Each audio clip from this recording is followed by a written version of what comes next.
Lily, and I am here today to read a little bit from my latest book, Never Again, which is a standalone spin-off of my Paranormal Detectives series. This book focuses on Sean Wireman, who is a male siren introduced in book 5 of the Paranormal Detectives called Last Rites. You don't have to read any of those in order to read Never Again. You can enjoy that just on its own. A little background of the book: Sean is semi-immortal, so he's lived for a few centuries, and he lived through World War II at this point in the book where I'm going to read to you. And during World War II, there were a specific type of demons that I made up that the Nazis set upon in the concentration camps that eat souls. So in this scene, it's 2017, November, in fact, and he's at the beach. He's had many tragedies occur within the past few months, and this now sets him over the edge to what will be the main focal point of the second half of the book. And this is all done in Sean's point of view, which is actually only my second time writing from that type of point of view, so I hope everyone enjoys it. Walking along Lake Michigan, I stood at the water's edge and let the cold spray hit my face, smelling the water, the smog, and the cigarette smoke, even though you couldn't legally smoke at Lake Michigan anymore. Beneath that was the food, the vendors walking around the lake, even though it was starting to get cold. There was no late Indian summer for us this year, but I didn't mind. Let the winter come early.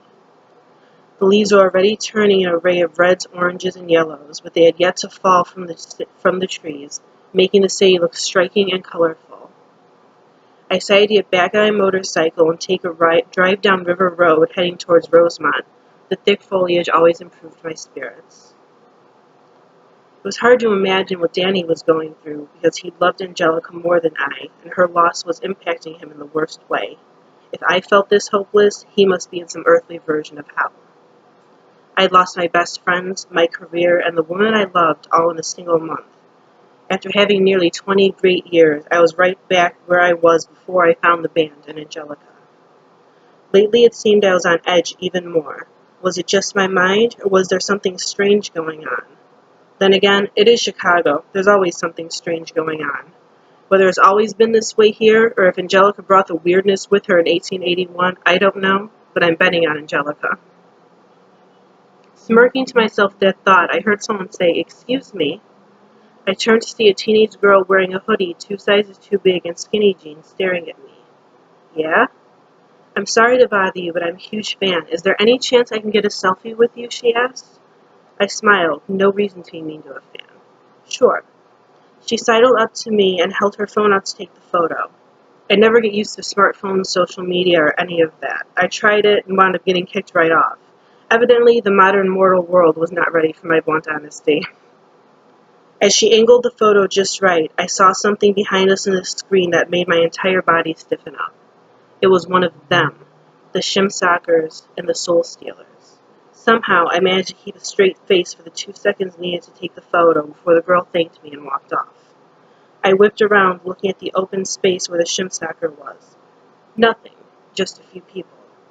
If that thing had been in the middle of Montrose Harbor, everyone would either be screaming and running or taking pictures to put up on the internet. I let out a breath I hadn't realized I'd been holding and leaned back against the nearest tree, feeling the rough bark even through my clothes. I'm going psycho, I thought, wiping sweat from my brow. Grief has put my brain in a mixer. I'd heard of that happening, of people actually going insane from trauma, be it war or death or something else. I'd already been suicidal from the war and PTSD. Adding all that death on top of what my mind had already repressed was just too much, I guess. I was trembling all over, every nerve singing soprano, and my knees were nearly too weak to hold me upright on their own. I closed my eyes as the sunset on the water began to make my head swim and tried to breathe. My stomach felt like it was in a Cuisinart, and I hoped I wouldn't vomit. I knew the signs of a panic attack. I had lived with them since the 17th century. Problem was, as I got older, they got worse, and the tried and true ways of keeping them at bay didn't work. I felt helpless, trapped in my own betraying body. My body and mind seemed to be plotting against me at once, and frustrated tears came to my eyes. I'm not ashamed to admit that I cry freely at times. Holding it in just makes things like depression worse. The shim stalkers had haunted my reality and then my nightmares for long enough. It wasn't fair that they'd keep doing this, keep invading my mind like they belonged there. Staring out into the water, I could easily see and hear and feel and smell everything that had happened that day when they first tried to get one of them to kill me. When Anton Berger had broken my ribs because they clawed one of Dr. Kloberg's eyes out. The flashback was vivid and intense.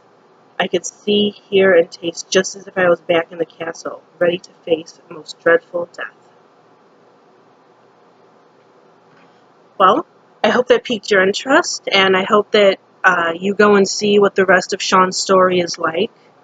The book spans, like I said, many centuries. It starts in the 1500s in Israel and then goes on through to the present day. It's not for the faint of heart. There is violence, there is some gore, and there is extremely strong language, so be warned for that. Just a few little trigger warnings, the panic attacks, the anxiety, the PTSD. Those are all causes very close to my heart as I suffer from them as well. And when I created this story, there were some scenes that were extremely difficult to write, but I'm very glad that I got them out on paper and out to the world, and I hope that you all love Sean's story just as much as I do.